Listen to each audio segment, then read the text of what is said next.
So, good evening, everyone. I'm Dr. Karishma Kagodu, and we are back with our Insta Live sessions. And I'm really excited. To be honest, it's been more than 6 months that I have done an Insta Live, and work has been so hectic. It's been busy. Leo Bala, hi, I am good, thank you. I have been really busy and work is hectic, so I do plan the Insta Live, and then by the time I sometimes plan it, the work gets so much that I just get tired and then lazy. Hi, sugar.blings, how are you? Long time. I'm doing good, nothing but work. And yes, but I am sure that from today onwards, I'm going to be dedicated and make time for my Insta family, because in the last, I think, couple of weeks, I've been getting so many questions, so many doubts, and so much of love from you guys. And hi Amrita, yes, good to see. Yes, I'm also glad that I'm back with my live sessions, and it's always been so much of fun with you guys. You all are so supportive, and you all always encourage me, and it's because of all your encouragement that today I decided that I think it's time that we go live. And Vikramaditya didn't go to Germany with the IAPS group. No, actually, April was such a very busy month in surgery. And I could not miss my surgeries, and it was very hectic. But I couldn't go to Germany for, we had the Indian Association of Aesthetic Plastic Surgeons had a whole delegation going for an Indo-German plastic surgery meet, and I could not go, but I am going next month to the MCAS Asia, which is a congress of dermatologists and plastic surgeons, and that's going to happen in Bangkok 1 month from now, and that's where I'm going. Hi, Dr. Vaibhav, how are you? Long time. Nice to see all of you have joined. So today was just a basic restart of my Insta Live, and talking about plastic and cosmetic surgery. Over the last few days, I got a lot of inquiries about various aspects of cosmetic surgery. It could be the face, it could be the breast, it could be a mommy makeover, and I think the most commonly asked questions were about liposuction or body contouring, and people were confused between what is liposuction and what is body contouring. Body contouring is contouring any area of the body, how we do it. So liposuction is a method of body contouring. So let me make it very clear with you. Liposuction is a technique which we use to contour different areas of the body, head to toe. Well, even doing a breast reduction surgery or a breast augmentation surgery is like a contouring of the breast. So body contouring could mean anything from the face contouring, breast, the body, the buttocks, any area of the body. Hi everyone. Hi. So nice to have all of you join me. So yeah, this was one of the common questions they asked me, the difference between is liposuction and body contouring the same. Liposuction is nothing but a method of body contouring, and that's why we call it body contouring. What is another very commonly asked questions, what is the meaning of 360 degrees contouring?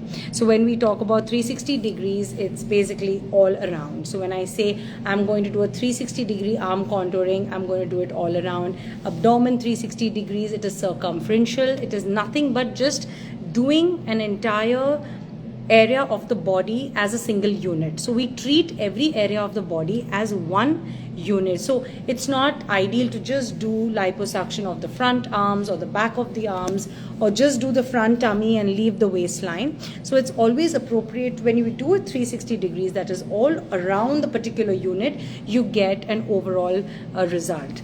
So that is what we mean by 360 degrees. Talk about Hemat is asking, please talk about the Morpheus and what all skin problems can it solve. So I'll tell you about the Morpheus 8. It is like the celebrity treatment all over the world right now. People are going gaga over it, from Eva Longoria to Kim Kardashian. All of them are brand ambassadors and are using this treatment for various purposes. So it can be used in the face and the body. It's nothing but a micro needling radio frequency technology.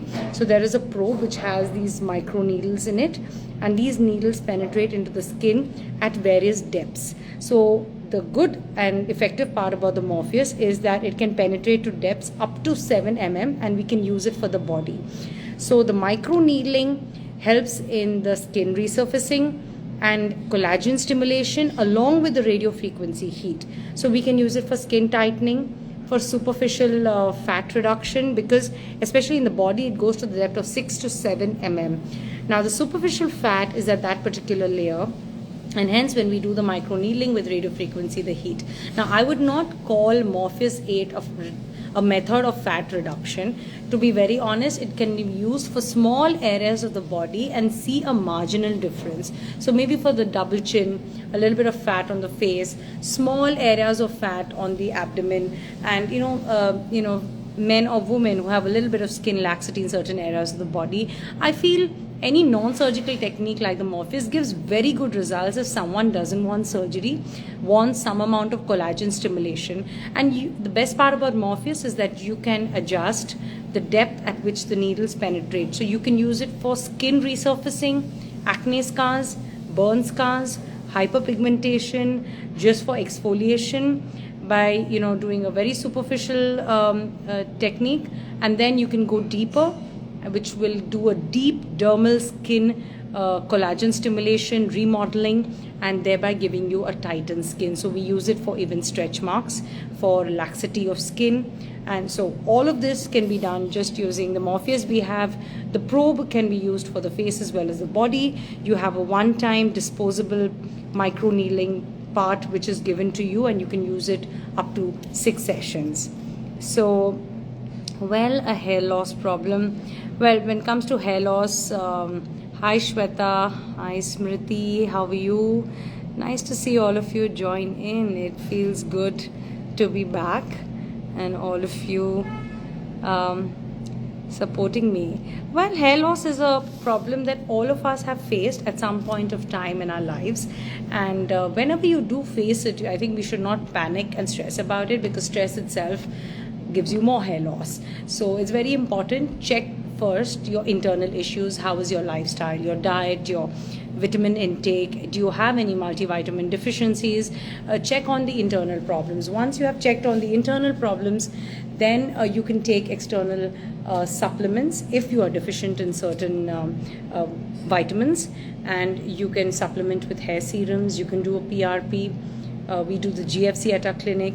Also the QR678, which is the growth factor serum. So these are all added medical treatments for hair loss. Now, I think in everyone's life, I think maybe once or twice a year, we all have a brief period of hair loss, which is normal. And that is the telogen, that is the shedding phase. But then all of us within 2 to 3 months get back our growth cycle. Now, if you're noticing that beyond 2 months, you're seeing chunks of hair that are falling, like literally when you brush, there is tufts of hair coming in your hand, then it is problematic, and that is when you need to see your hair specialist, your dermatologist, and make sure you incorporate your medical line of treatment, use the right kind of anti-hair fall shampoos, serums, multivitamins, and obviously improvise on your lifestyle and find out what is the cause of your hair loss. So that is really important. So how effective is laser on chin hair? Extremely effective. I myself had a couple of dark hair many years back on the chin, on the side lock area, and it has really effective in a way that it has helped me personally. I never, in school, when we passed out of school, we used to thread and wax, and it used to be really bad. So laser is extremely effective. A laser hair technology does not mean you're going to get 100% hair removal. It's about achieving at least 90 to 95% hair reduction. Now, why we don't, especially on the face and bikini area, achieve 100% reduction is because all of these particular areas, the underarm, the face, chin, the bikini area, Brazilian area, all have a little bit of testosterone and high hormonal cells, high hormones in the cells. So at some point of time, no matter how much you do, you may get a few fine hair. But let me tell you, the laser hair, when done multiple sessions, 6 to maybe 10 or 12, you will see that the density of the hair reduces by more than 90 to 95%. The thickness becomes really fine. It becomes like baby hair. But it's also very important you go to the right clinic, have the right machine and technology, because sometimes if an inexperienced doctor at maybe a small salon is doing a laser hair, can give you inadequate energies and cause a reciprocal excessive hair growth. So from a thin hair, it can become thick. So choose your doctor, choose the clinic. Should be a certified dermatologist who's doing your treatment, or a certified plastic surgeon, and go to a well-known clinic with a good technology, and very important to get effective results. I mean, to be honest, there are lot of these home care hair removal lasers. I'm not too sure, I don't want to comment on it, but I don't know about the effectiveness after a few sessions. I would always suggest that one must go to their certified dermatologist or plastic surgeon, to a certified clinic who have a proper certified machine, and choose any treatment for the matter of fact. And well, that answers that. And what else do we have here? Okay, so someone asked me about what is a mini tummy tuck, and difference between a mini tummy tuck and a standard tummy tuck. So in fact, so a tummy tuck is a procedure.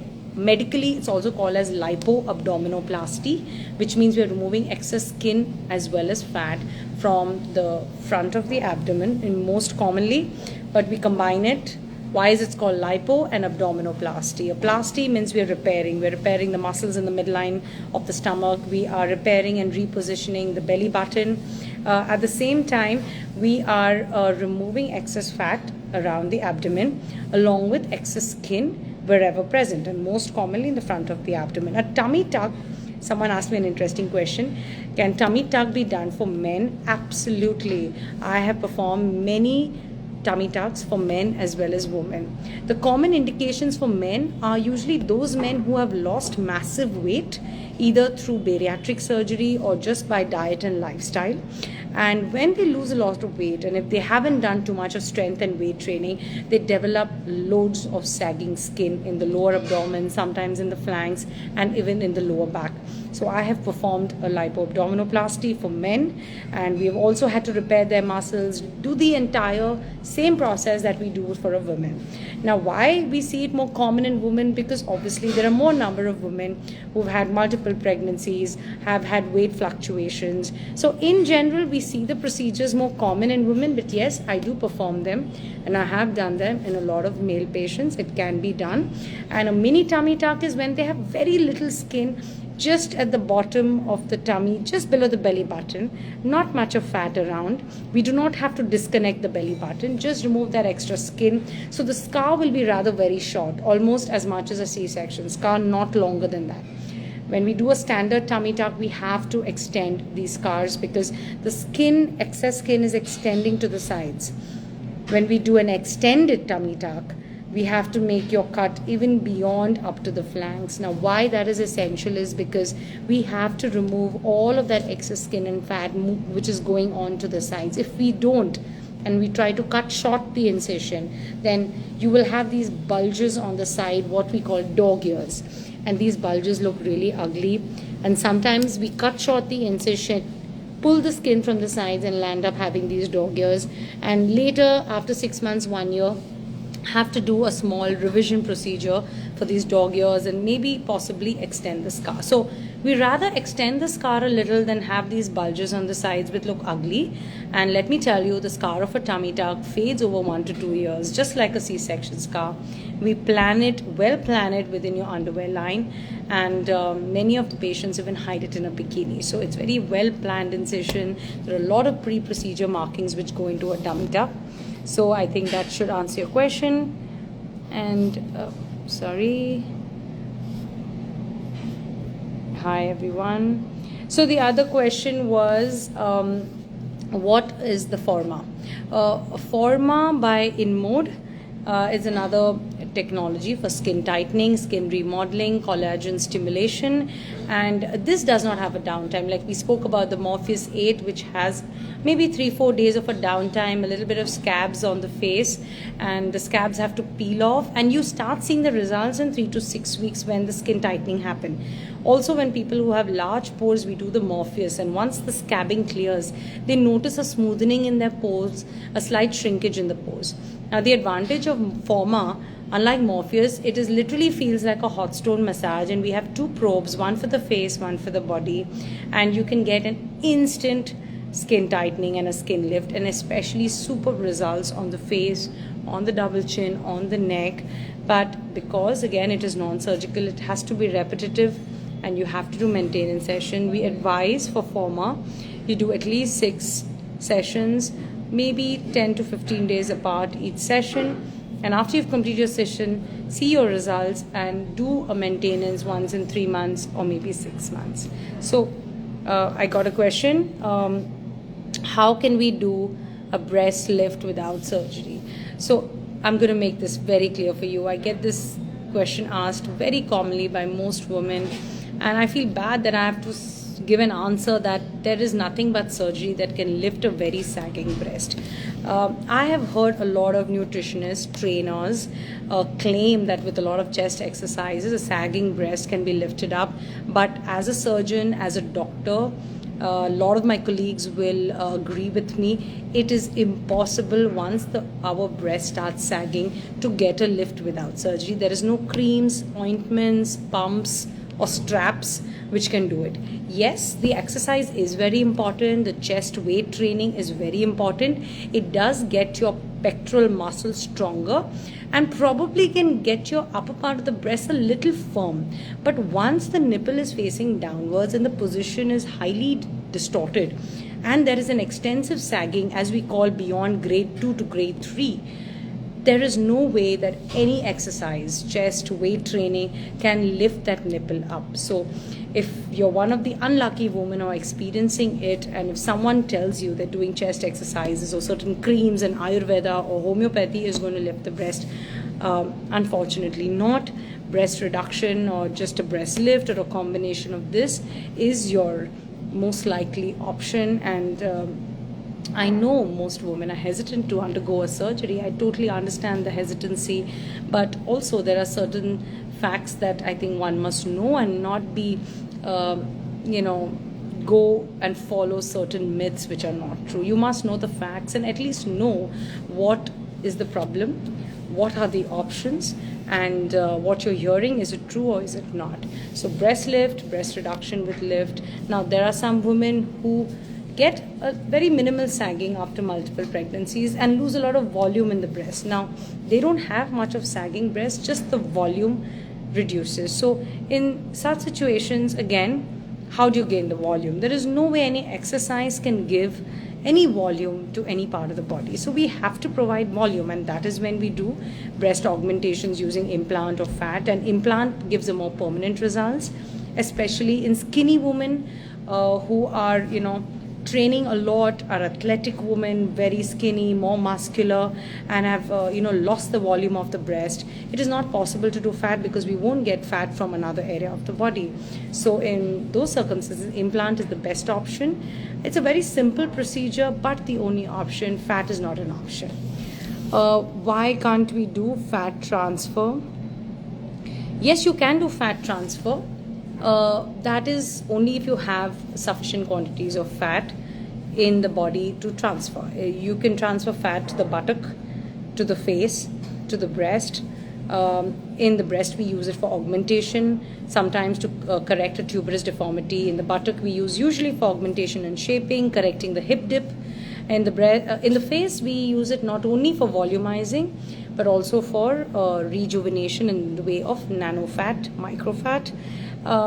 So the thing with fat is, in areas like the face, the uptake of fat is very good, and we see 80 to 90% fat surviving when we inject it. But in the breast and buttock, there is a possibility that 40 to 50% of the fat sometimes gets absorbed into the body when we inject the fat. So if you're looking for a very minor breast enlargement or buttock, you need to do a couple of sessions of fat. It's not like the implants where we do it one time, we plan exactly the size that you want, and it's permanent. But in fat, you can lose some. So the chances of doing stages. So everyone thinks that fat, yes, it is permanent, it is your own tissue, and that's very good. But we have a small disadvantage that we lose some part of it when we inject. So we give the patient the possibility that they may need another session if they are not happy with the results with stage 1. It looks very good in the beginning, but after a couple of months they notice that some part of the fat is gone, and that's when we need to do a stage 2.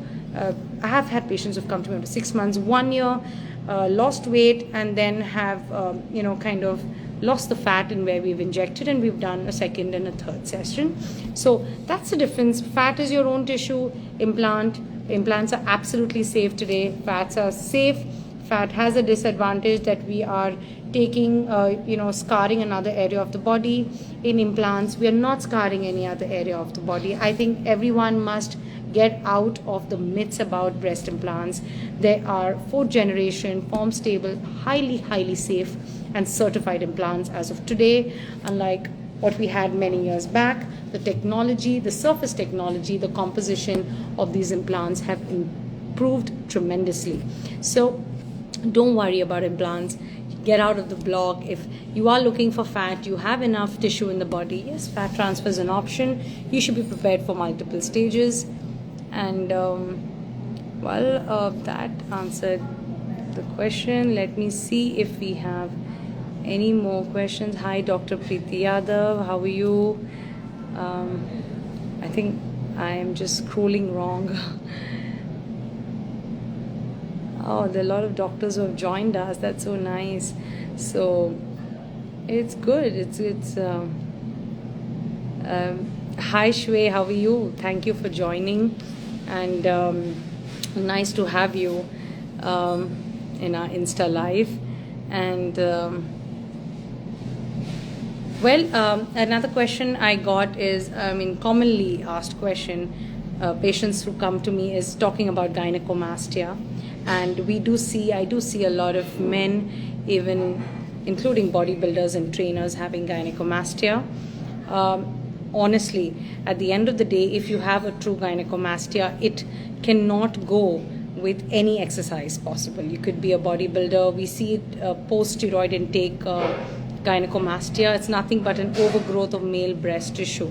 Again, I have patients who come to me and tell me that my trainer has claimed that we can get rid of your gynecomastia by doing exercises. I have seen the patients coming back to me because no matter how much exercises you do, you may lose the fat portion which is underneath the nipple, but losing the actual overgrowth of the gland is impossible. You need a small procedure to take off the gland tissue, and gynecomastia can be only treated by doing a small liposuction or a gland excision. So anyone who again believes that people really have, hi Babu, my trainer has joined. So I'm happy that my trainer has joined. He's listening to me, makes me work out a lot, and I'm sure you'll be seeing all my training videos with Babu, my trainer. He has joined me on my live, and I'm very happy.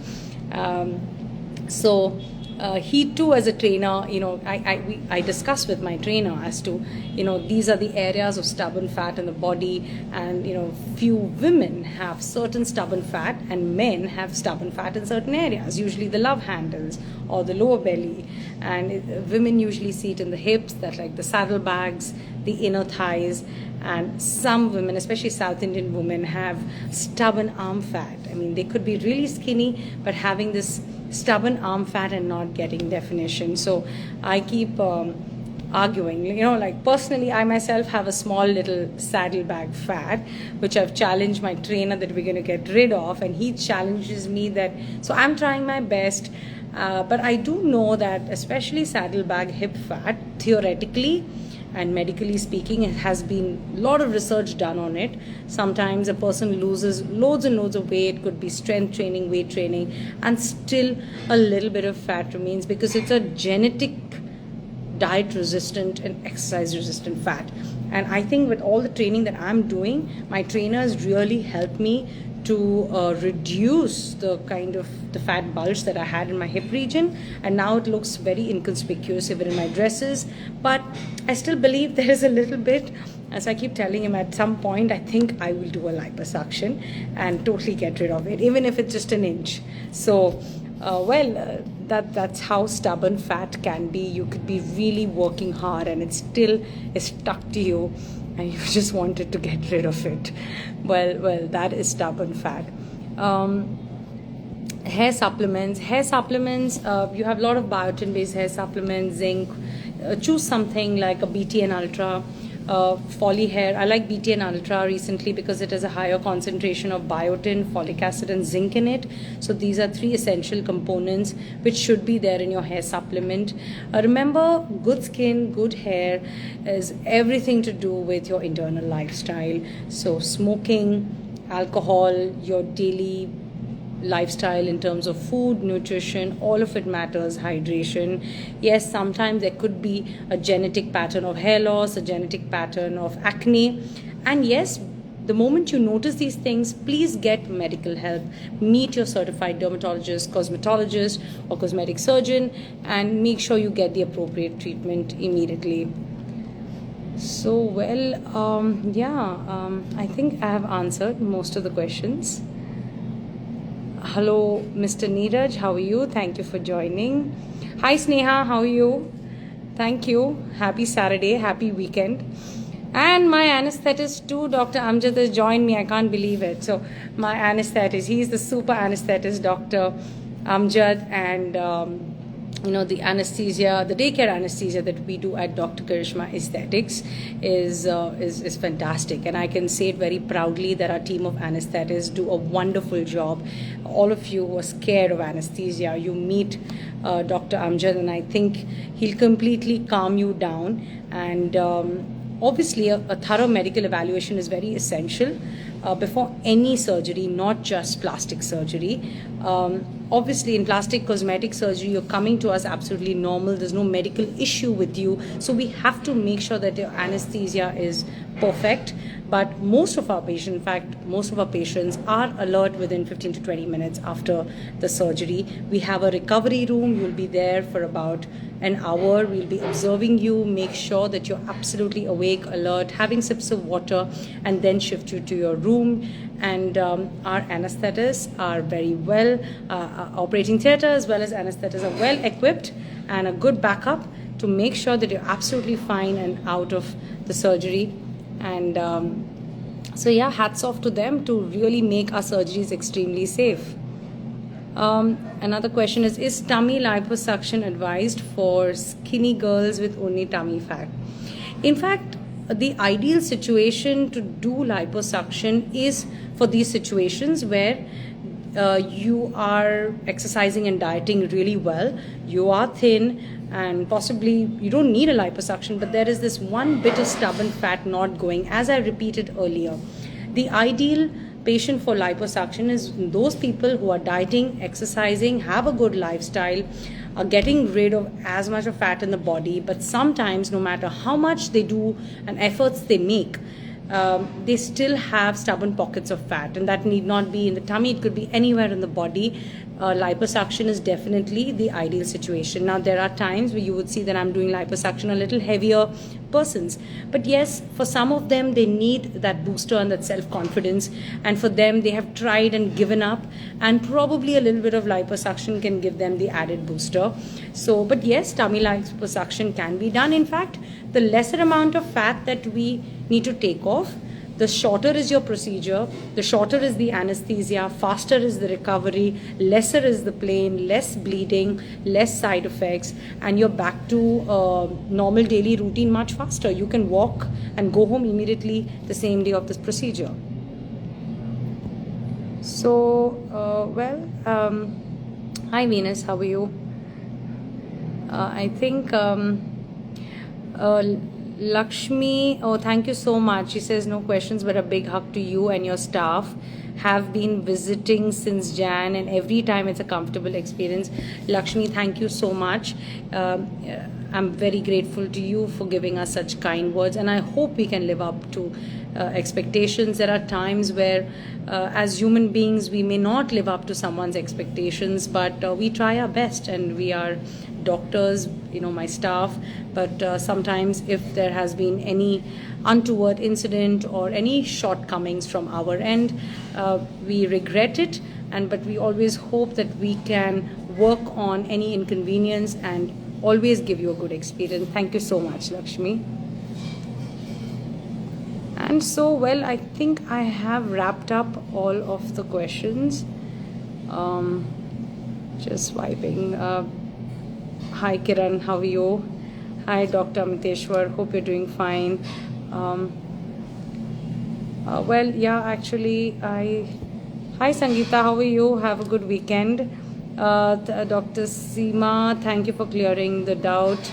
My new eyebrows, yeah, my new eyebrows, they're looking great. Thank you so much, Dr. Seema. I just got a microblading of my eyebrows done by Dr. Sushma at Skinology. So I had already done a small session a couple of months back, and I had to do a touch up, and I love my eyebrows, so I like it always looking thick and up there. So yeah, I love Dr. Sushma. Thank you for doing a wonderful job. And microblading is such a simple technique. You put a numbing cream. I literally applied the numbing cream on the way to her clinic for 30 minutes, and by the time I reached the clinic, she was already doing the process. It kind of burns and pricks a little, and now it's a couple of hours post the microblading, but it's okay. I mean, there's an antibiotic cream on it, and it's a very simple procedure. Nothing. Aloma, thank you for your team for taking good care of me and done great. Oh, Aloma is our patient. She's wonderful. Thank you so much. She says, taking good care of me and done a great job. We did a whole body contouring. Aloma is our patient who's come in from Australia. She came 2 weeks back, and we performed body contouring tummy tuck for her. A week later, performed a breast lift along with liposuction of the axillary breast tissue for her. She's 2 weeks down, and she's a very positive lady. Hats off to you, Aloma. You have been a very cooperative patient for us. You have really improved so well. Today we removed your stitches. I'm so happy. And next week you're going back home, and we are so happy that we are sending you back absolutely safe. And in 2 weeks to undergo 2 procedures and walking, being active is fantastic. So hats off to you. And for also being a great patient, for being so cooperative, for listening to all our instructions. And that's what makes plastic, especially cosmetic surgery, more than the surgery, it is the recovery, which is a little tedious. So when our patients regularly follow up our protocols, follow up with us, read the protocol sheets that we give them, and take care of these little pointers, it makes the whole recovery smooth, and we have no problem. When we have patients not following with us, not following the protocols, then we have issues. The plastic surgery by itself is not that big an issue. It's the recovery which takes time, whether it is massaging, whether you're wearing your compression garments, taking care of your scar, using your creams. That is essential, and the recovery is more important than the surgery itself. Vinzel, I have a hernia. Can I get a tummy tuck? See, if you have a hernia and it's a bulge with excess skin, yes, you can get a tummy tuck. I repair the hernia depending where the hernia is. It in the upper abdomen, umbilicus? So I would have to see you and decide. For many men, I have just done a liposuction without doing tummy tuck. We expect the skin to go in very well, and then we just make a cut above, single incision above the umbilicus, and just repair the hernia with the midline muscles. So that can be done, but I would have to see you in person to decide, do you need the tummy tuck or just possibly a single incision hernia repair? Thank you, doc. See you soon on okay, Satya, and he's one of our gym members and a friend. See you soon at the gym.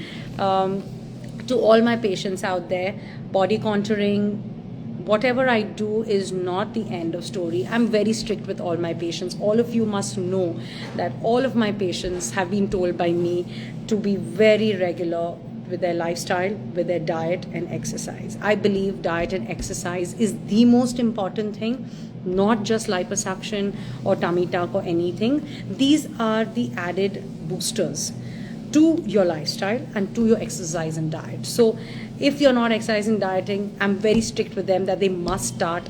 There are many patients that I have refused to do liposuction because they are such a high BMI that they're absolutely not a candidate. Above 33, 34 BMI, I personally, maybe other surgeons do, I personally do not do the liposuction. I ask them to get on a lifestyle, a weight loss plan. I refer them to nutritionists, tell them to join the gym, come back to me when they've come to a reasonable BMI so we can then remove the stubborn pockets of fat.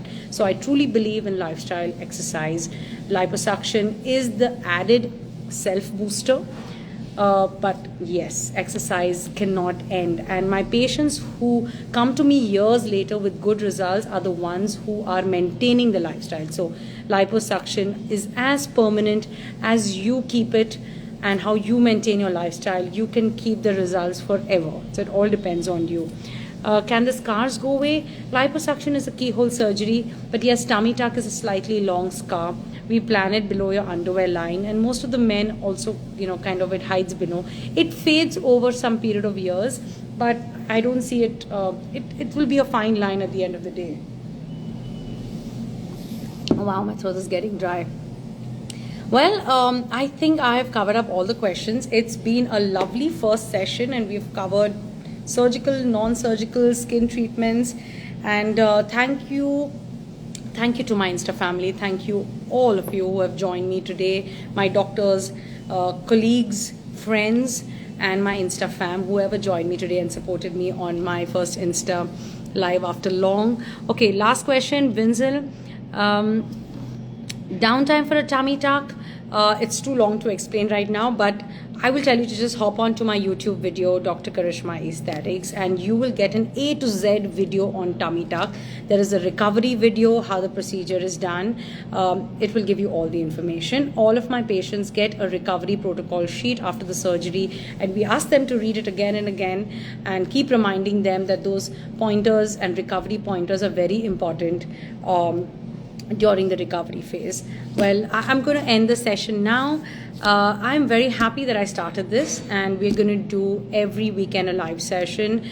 Probably some guests may join me at some point too. And all of you, have a good weekend and enjoy yourselves. Be happy, be healthy, eat well, maybe party a little too. And I will see you next weekend. Thank you for joining me again. Bye-bye.